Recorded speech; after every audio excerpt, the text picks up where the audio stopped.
el lunes a sexta, séptima, no me acuerdo, la última hora, ustedes hicieron terrible escándalo en la clase. Era la última hora, yo estaba cansada, ustedes también, no entiendo, son muchas horas de clase. Pero hoy, ¿qué es lo que les está pasando?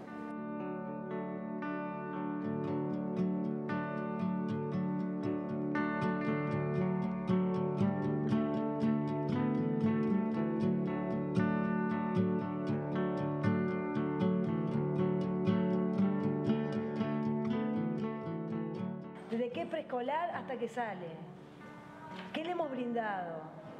Lo que yo siempre digo, ese niño, ese adolescente, ¿es feliz? ¿Te llevas alguna? Yo qué sé. Tenés que contestar hasta el banco, sí, me llevo. Sí, hasta el banco me llevo, boludo. ¿Y dónde sacas esa cosa? Me la dieron del liceo. No pude hacer deberes, pero tengo que hacerlos, porque tengo que ir al liceo, tengo que subir las notas, y si no mamá se enoja. Nadie me mandó un mensaje, nadie me quiere. ¿Quién sabe qué le pasó a Sebastián? Dejó el liceo, ya sé. ¿Por qué razón? La de literatura preguntó antes de ayer, creo. Y gente no sabe si viene más. Hace años que no va al liceo. Lo único que te va a quedar es el estudio. Y no estás ni ahí, o sea, no. Me parece que te dije que te fueras. No puedo decirle nada porque ellos quieren tener una razón y bueno, y hacen una reglita que no, si te echan de la clase no puede entrar y bueno, es la reglita de la clase.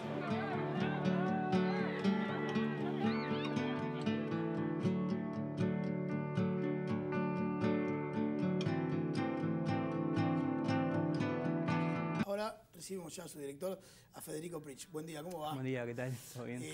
Primero que nada, ¿por qué nace la inquietud, las ganas o la idea de hacer un documental adentro de un liceo?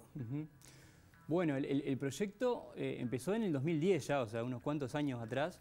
Y bueno, a mí en particular me interesaba mucho el tema de la educación, me interesaba mucho el tema de, bueno, qué pasaba sobre todo en estos años de la adolescencia, donde también como que los datos mostraban, donde había los mayores índices de repetición, donde muchos abandonaban el liceo. Y en esa época, bueno, como que estaba muy interesado por eso. Mi hija, que es maestra, también a veces se daba que conversábamos mucho sobre estos temas, ¿no? Ella como maestra, las dificultades que tenía en el aula. Y bueno, tenía ganas de decir, bueno, desde el lenguaje cinematográfico, como que adentrarnos un poco en esa realidad y ver desde los protagonistas de este acto educativo qué es lo que está pasando un poco por ahí. Y también hay una elección en la narrativa de la película, que es... Vos no haces un documental en el que vas y entrevistás a profesores, entrevistás a alumnos, sino que filmás su hábitat natural y hasta les das las cámaras a ellos para que en sus casas se filmen a sí mismos. Es como una vuelta que también, por lo menos al verla, a mí me dio la sensación de que la hace como más realista, menos estructurada y menos de discurso y mucho más natural. No sé cuándo lo decidiste, si lo buscaste por ese lado. Sí, no, yo, o sea, de entrada lo que tenía claro es que no quería hacer un formato con entrevistas, que quería más bien un documental más observacional, donde, digamos, la realidad misma, como que de alguna manera poder contarla a través de, ¿no? Eligiendo, obviamente, escenas, ¿no? No es tampoco una cámara de seguridad que lo filma todo. Pero son situaciones naturales y reales. Pero, claro, tratar de no ir ya con una idea predefinida mía de un mensaje, decir, esto es lo que yo pienso de la educación, sino... Hay sí mensajes y sentidos que se van generando, pero que son esas escenas naturales que al espectador lo hacen como construir ese sentido, ¿no? Y lo otro, bueno, casi que también sobre el principio me parecía interesante jugar con esto de que los propios adolescentes también pudieran filmar ellos algunas escenas. Y entonces trabajamos, cuando arrancó la idea del proyecto, trabajamos con talleres de video participativo con ellos, que hicieron corto, entonces como que ya tuvieron cierta noción de usar las cámaras, se pudieron involucrar un poco en el proyecto y bueno, y filmaron un montón de cosas que son súper interesantes. Totalmente. Y además otra cosa de las que me sorprendió gratamente, digamos, es una apertura absoluta en el laburo. Vos ves sobre todo a una profesora, pero en general a todos los que participan y a los propios alumnos desarrollándose muy naturalmente, sin tener la sensación, no te también la sensación de que saben que tienen una cámara atrás. Claro. Como que es un día más de cualquier mañana en el liceo. Sí. Sí, eso tiene que ver también con digamos, todo el proceso de laburo de 2 años antes de arrancar el rodaje, nada, de empezar a ir al liceo, de entrar en confianza, de hacer estos talleres, ¿no? Y de convencer también de cuál era la intencionalidad un poco de esta propuesta, ¿no? Yo creo que se generó un vínculo de confianza, decir, estos tipos no vienen a hacer sensacionalismo, decir, a señalar con el dedo a los profesores o a los adolescentes, sino que creo que quedó claro un poco por dónde iba a ser el tono del documental.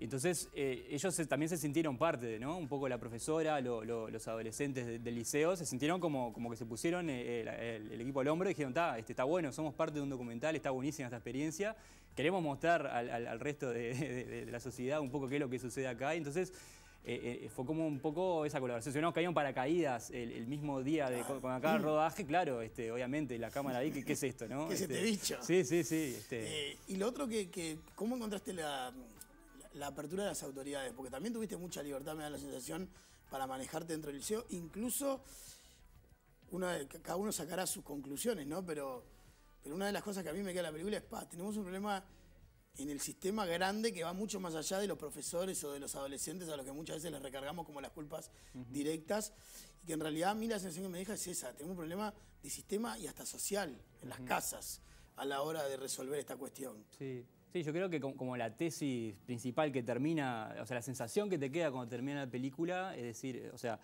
si bien hay carencias, puede haber carencias de infraestructura, puede haber carencias en la formación docente, puede haber carencias a nivel presupuestal, obviamente, hay algo que también que va más allá de los propios protagonistas de la educación en el aula, sino que tiene que ver con los contextos sociales de estos gurises, ¿no? Y de repente en una misma clase, si bien la educación es gratuita, no van a tener las mismas oportunidades de aprender a aquellos gurises que tienen todo el estímulo de la familia, tienen un montón de cosas, que aquellos que tienen que hacerse cargo de los hermanos menores o que los padres nunca están en la casa porque tienen que trabajar 12 horas por día. Entonces, esas desigualdades sociales, de alguna manera, es como que quedan muy presentes cómo son después los gurises en el aula y bueno, cómo de alguna manera luchan por enfrentarse a esta institución que a veces no los termina de comprender. Bueno, hablando de construcciones que uno capaz que en algunos estratos considera como descartadas o ve como raras, porque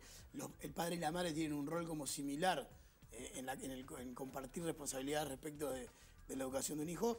También una cosa que pasa es que los chiquilines, en general, además los que tienen más problemas, por lo menos en la película, tienen una ausencia casi absoluta de la figura paterna. Es la madre la que está remándola siempre de atrás. Sí, se dio un poco eso sobre todo en la filmación de los gurises, porque o sea, están las escenas que filmamos nosotros más bien en el liceo, en clases sobre todo de literatura, pero también en las horas libres, hasta el campamento de fin de año, se van mechando en la película con escenas filmadas por fuera del liceo, más que nada en sus casas, en el barrio, de los gurises. Y bueno, y se dio un poco eso, de que las cosas que filmaron ellos siempre es como la figura de la madre, las veces que aparece y los padres prácticamente no los vemos, pero bueno, también es el recorte también que se hace. Está claro.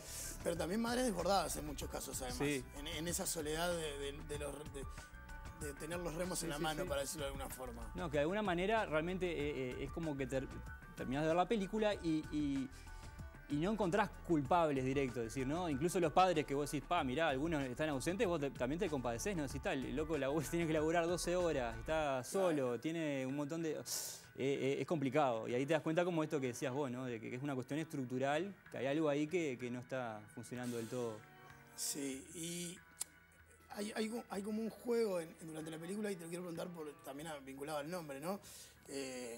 Cometas sobre los muros, a mí me lleva un par de cosas. En principio, una puede ser cierta similitud en el nombre con Entre los muros, una película francesa hace 3 años, 4 años por ahí, que causó mucha sensación, que era más o menos con una idea que va por ahí, ¿no? Un liceo parisino de los suburbios, con mucho inmigrante, con mucha gente socialmente no tan fuera de la postal parisina que tenemos, con un libro de Liber Falco, muy conocido, pero también durante la película aparece una situación puntual, que es la construcción de un muro en las afueras del liceo, por una cuestión de seguridad, pero que también los chilenos en un momento plantean que genera cierta incomunicación. ¿El título lo construiste entre todas esas cosas? ¿Te apareció a partir del muro, de esa situación del muro? ¿Ya lo tenías pensado de antes? En realidad se construyó un poco desde el inicio y teniendo en cuenta que en el programa de literatura estaba este poema como uno de los posibles autores a trabajar, estaba Liber Falco y estaba el poema Sobre los muros, que a mí ya de antes un poema que en particular me gustaba, y estaba esa guiñada también al film de Entre los muros, que era también como una influencia fuerte. Pero lo de Cometa sobre los muros también daba la idea de salir también del liceo y esta otra parte, digamos, ¿no? de conocer también qué pasa con ellos en sus casas, ¿no? Y después se dio que el año anterior al año de rodaje, fue en el 2012, sí hubo unos episodios ahí de gente que entraba al liceo por la parte de atrás, porque el liceo está conectado con otros liceos, en una gran manzana, con el Ivo, con el 63, que están todos en la misma manzana. Que como son de bachillerato no tienen tanto control en la puerta de entrada, entonces bueno, supuestamente entraba gente y hubo algún episodio de robo y eso, y bueno, hubo una propuesta de construir el muro.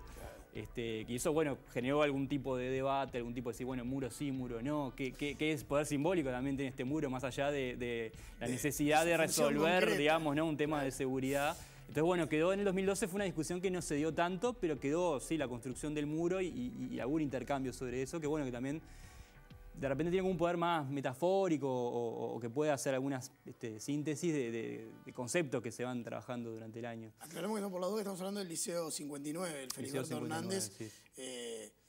Que además yo te lo preguntaba antes, si la ubicación, si el liceo había sido elegido a propósito, porque me parece que tiene una ubicación bastante simbólica en cuanto a heterogeneidad, casi a mitad de camino entre el Prado, Sayago, con una zona de influencia que puede abarcar, y que me parece que por momentos en la clase también se ve chiquilines de realidades diferentes.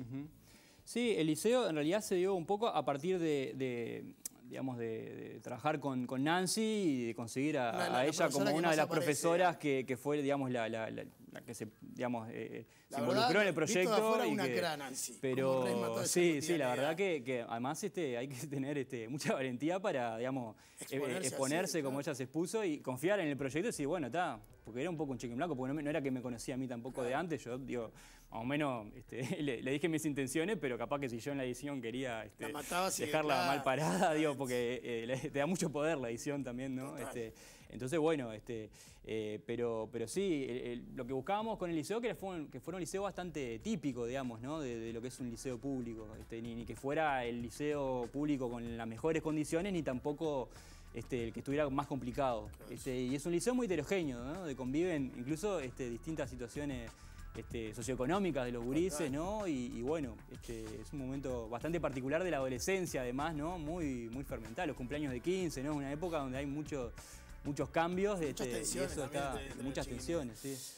Federico, gracias por la visita. Cometa sobre los muros se estrena el 14 de agosto. Yo la verdad que la recomiendo. Ni que hablar para la gente que está involucrada en el tema de educación, ¿no? Pero también me parece que está bueno para meterte un poco en un universo en el que vos muchas veces como padre o como integrante de la sociedad juzgás desde a los profesores como a los adolescentes también, y que te da un panorama como de muy de adentro de cómo a veces hay que cuidar un poco los juicios o en recargar responsabilidad. Es muy fácil decir, a mí a los adolescentes no encaran, también a veces qué les damos a los adolescentes, qué condiciones le damos a los profesores para que laburen, etcétera, etcétera. ¿Dónde se va a poder ver? El 14 se estrena en Cine Universitario, en Cinemateca Positos y en el Cine Grand Prix. Y mañana vamos a estar en el IPA en una función especial de preestreno que vamos a hacer, que es organizado por el Centro de Estudiantes allá. Así que bueno. Ojalá se pueda ver mucho. Gracias por la visita. Bueno, muchas gracias. Y que vaya bien. Nos esperamos. Bueno, muchas gracias.